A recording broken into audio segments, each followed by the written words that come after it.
We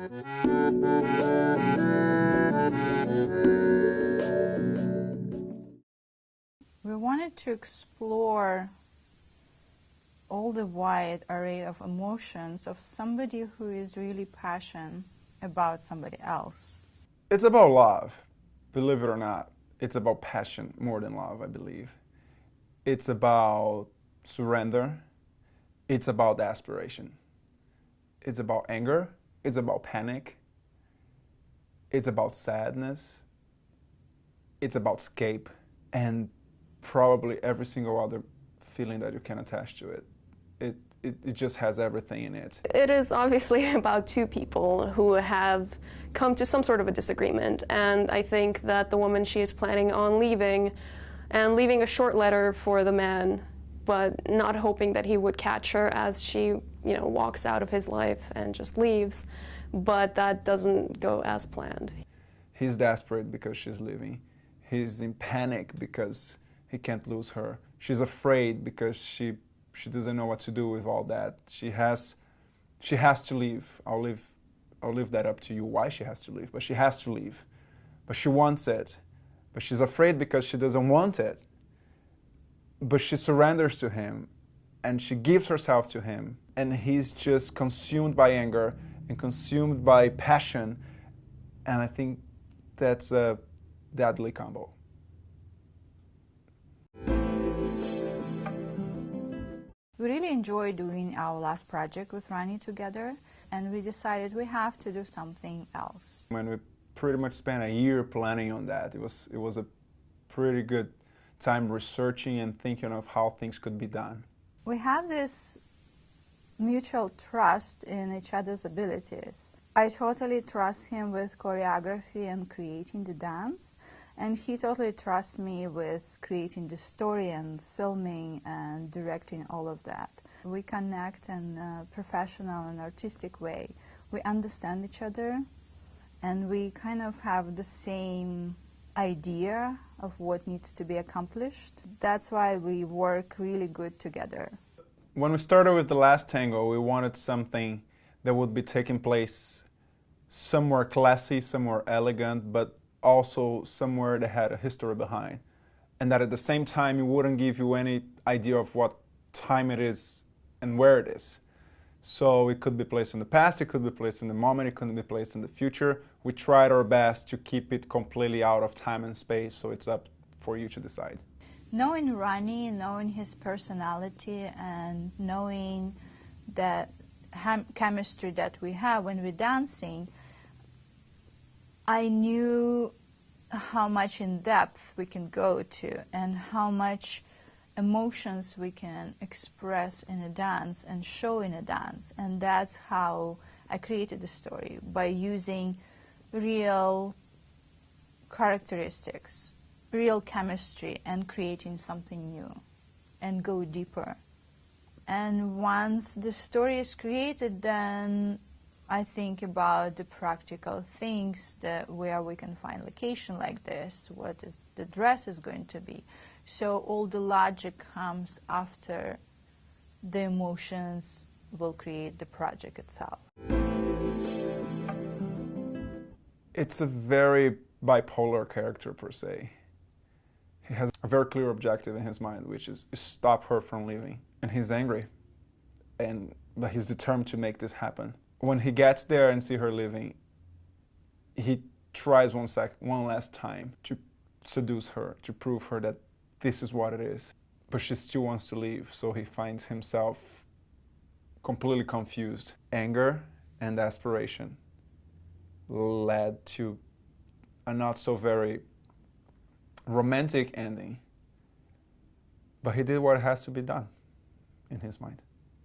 My character is pretty strong, because to leave all this passion and all this love that she feels, it takes a strong person. But I think she can't. So when she finally finds herself in his arms again, it's just a reminder of how much she wanted this and how much she enjoyed this. She wanted to begin something else, but in the same time, she wants to continue to experience the passion for him, because it really touches her, it really moves her. I spent probably 6 months looking for perfect location for the filming. I searched so many buildings and so many locations, I was not able to find anything. Finally, I came upon the Vanderbilt mansion, and I went there. I took a tour of the mansion. I learned the whole history of the mansion. I walked around. I took photographs. I was amazed that everything that I dreamed about for the film was there. So the outside location was perfect. The inside, the main room for the dance was perfect. It has this air of elegance, of class. Like, it was just perfect for the whole video. I mean, I felt like it belongs there. Everything should be made there, and it should happen in that exact place. It was a perfect pick.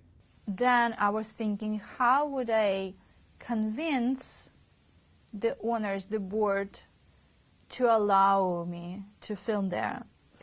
So after several emails back and forth, asking permission, giving them idea, they finally agreed to meet with me.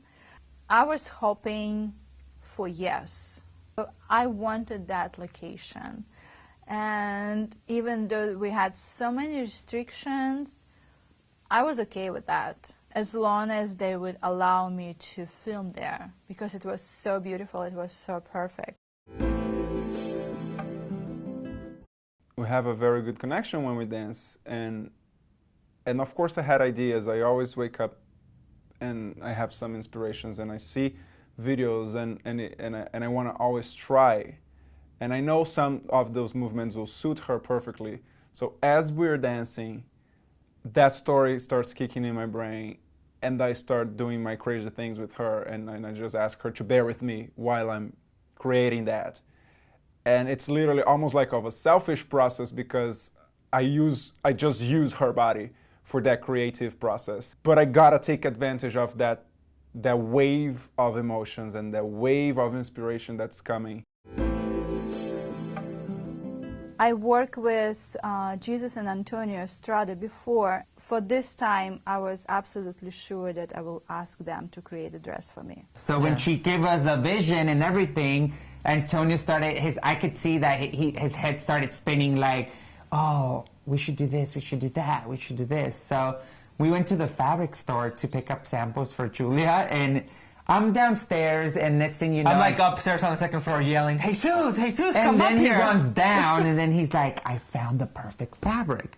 Meanwhile, we usually bring samples for the client, and he's like, we have to buy this. It spoke to me, I saw it, I think it's perfect for the idea that Julia has. I think it reads fire, it reads this, it reads that. And really thought that we were gonna love it more than her, because we really put so much into it.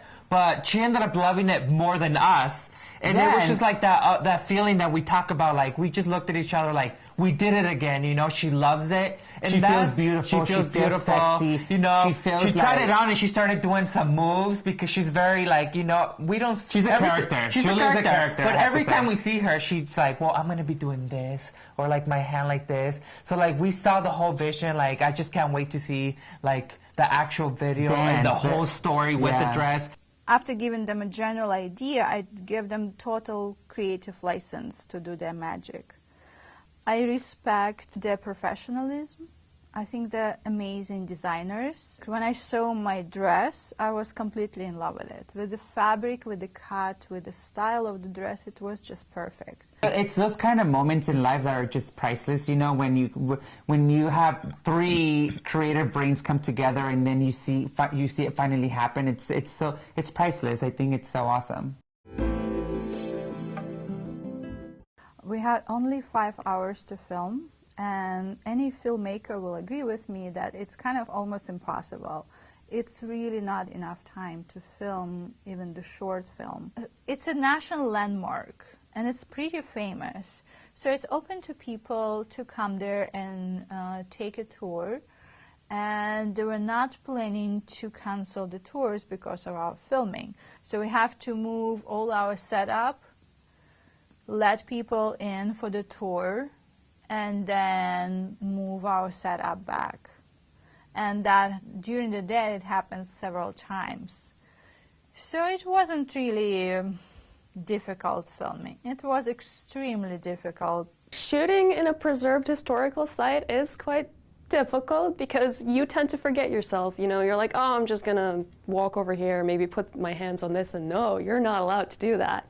You know, we always had curators of the place just kind of standing there like watching us with hawk eyes, just like, no, you can't do that. Like sometime I dropped the cold and it touched the foot of the table and the girl went crazy because I was destroying the furniture. Shooting in the bedroom was like even 10 times more difficult. There is a one-of-a-kind carpet and you can only walk on it in bare feet or socks. You can't bring liquids in it, which I think was a problem for us because we wanted to like bring a perfume bottle and she's just like, nope. And any kind of furniture or anything we wanted to bring in, we had to also bring these little glass, they're kind of like slippers for the furniture, and just place them there and then just very carefully move around everything that is in the room and just try to act out our scenes and shoot them without disturbing anything in there. Julia wanted me to climb a mountain. It was probably 20 degrees outside. The wind was really strong, so the real feel of the weather was probably around 10 degrees. So she decided to make me walk to the damn mansion on that cold, on that windy place at the very end of the movie. So I wasn't only pretending to be aggravated walking towards something, I was just wanting to get done with it. Yeah, Ronny was not a fan of shooting outside. You know, he was wearing this really awesome, beautiful trench coat, but it was not very insulating, and he felt the elements very easily. He was not happy with it. Just his shoes were getting messed up by the snow and the mud, and the cold was getting to him, and he was just grumpy climbing up the mountain. Well, it wasn't a mountain, a hill, but it kind of felt like it. It was cold, we were tired, we were hungry. But, you know, it kind of put him in the mood that was appropriate for his role in the movie. So, yay, it worked. You know, method acting. A lot of good scenes came out of the placement of the object. So that was something very interesting that happened in the moment. Like the moment she goes to grab the suitcase. That's one of my favorite moments. There's a very intense moment where he stops her from leaving. That's kind of an improvisation during filming. It wasn't choreographed, and we understood each other, and we understood that something can be created there at that moment, at that suitcase, and it was beautiful. The suitcase wasn't there in the first place. We wouldn't ever be able to create that, so the props came out very, very handy for the whole movie. So I heard that Ronny had his own coat that he wanted to wear for the shoot, and I saw the picture of it, and I decided that this particular coat didn't quite fit the theme that we were going for. I had a coat. I was vetoed on my coat, so the clothing, I didn't really have any pick on it. As a plan B, I searched my husband's closet and kind of, I won't say stole, but we'll say borrowed one of his coats, and we had it back that same night. And I'm sure when he sees the film, he's going to notice that it's his coat that Ronny's wearing, and that he'll see it being tossed on the floor, and he might freak out a little bit. I needed something that was very clean, one color, solid, and something that could transpire across different eras. So it was popular, could be popular in the 40s, it could be popular today. So for the shoot that we did with Julia in the bedroom, we needed something soft and elegant and something very feminine. And I finally found this one fabric, this beautiful French silk lace. So for the suitcase, it was kind of an important part of the story because she's leaving and she needed something to pack in. To find a vintage-looking suitcase these days is not as easy as what you might think. I searched eBay, I searched little shops around my town, so I finally went from 7 different antique stores, and we found the perfect suitcase. It was stuck in the corner of this little antique shop, and I had to dust it off and clean it up, but we finally found the suitcase that would be perfect for the shoot. When it came to Julia's makeup, she gave me pictures to look at of the location first. I knew tidbits of the story. And as we had said before, this is a story that should transpire eras. So when I was picking her look, I didn't want to take away from Julia's natural beauty. So I discarded the idea of using basically eyeshadow and not too much blush. I just wanted to focus on lashes, brows, and lips, and let her own natural beauty show through. We kind of run over the shot beforehand, before we start shooting. Julia kind of explains to me what she wants to capture, what she wants to keep the focus on, what movements to follow, you know, what to keep in, and then just the parameters of the shot themselves. It would be kind of boring if everything was shot from just one angle. You know, that would just be static and there would be no sense of movement, and just it takes out all of the drama from the film itself. So it's important to shoot from different angles, get better views of the emotions, the movement, just everything. And you would not be able to achieve that with just shooting from one angle. I love the staircase in that mansion. It's amazing. Just the way that the lights come in on the red carpeting and the banister, just the scroll work, it's just amazing. And just getting a shot of Julia walking through it and just focusing on her while the banister is slightly out of focus, just, it was amazing. It was beautiful.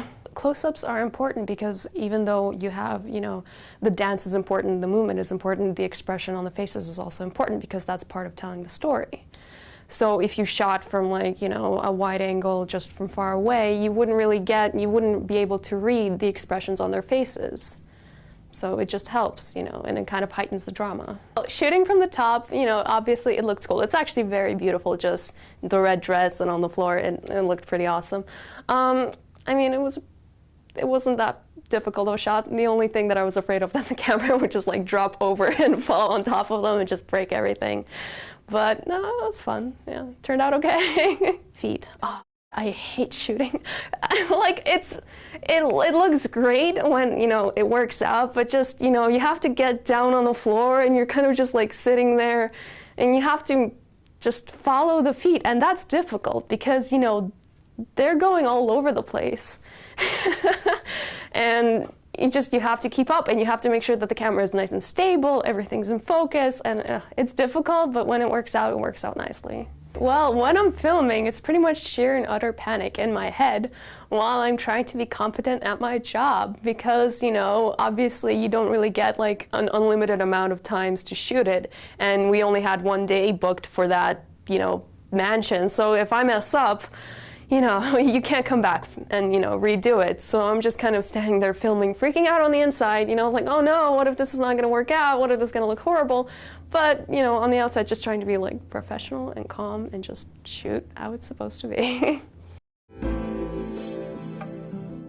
My passion for Narco Tango started when I first started tango and found out what Tango Nuevo was.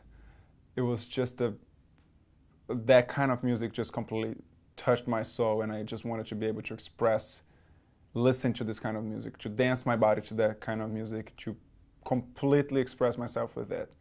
There was a concert once in Brazil, and I was part of that concert, and I tell this story for everybody that my best tango experience of my life was when Narco Tango was playing live, and they asked if someone wanted to dance on their stage, and of course I raised my hand with my partner at that time. We went there. I personally had the best tango experience of my life because having Narco Tango playing live for you to dance for them, it's an energy that it's absolutely unexplainable. So Narco Tango is top one probably in my list of tangos. We decided to go and choose Narco Tango again since we did our first project together.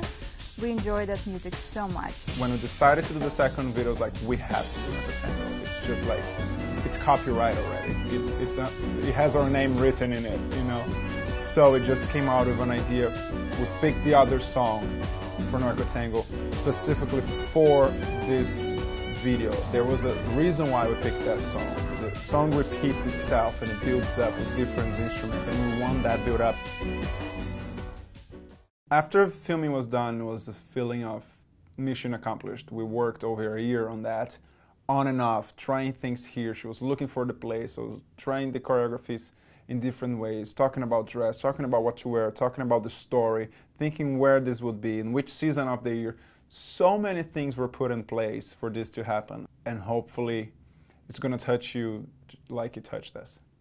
The reaction that I expect from this movie will be pure respect, because once you see it, you'll realize what went into making this film. Everything, the details are just dead on, and the flair and the drama that this film will bring. I think people will really like the movie. Just, you know, obviously, just the dancing is beautiful, the expressions, everything, the drama, and just compacting that short story into this like one beautiful movie is great. And then just the look of it too, like I really like the aesthetics of something. I think it will just look pretty awesome and people will love it. We all work very hard to make this film, and we all enjoy the process of making it. So I hope you all love this as much as we do. I can't wait to see it.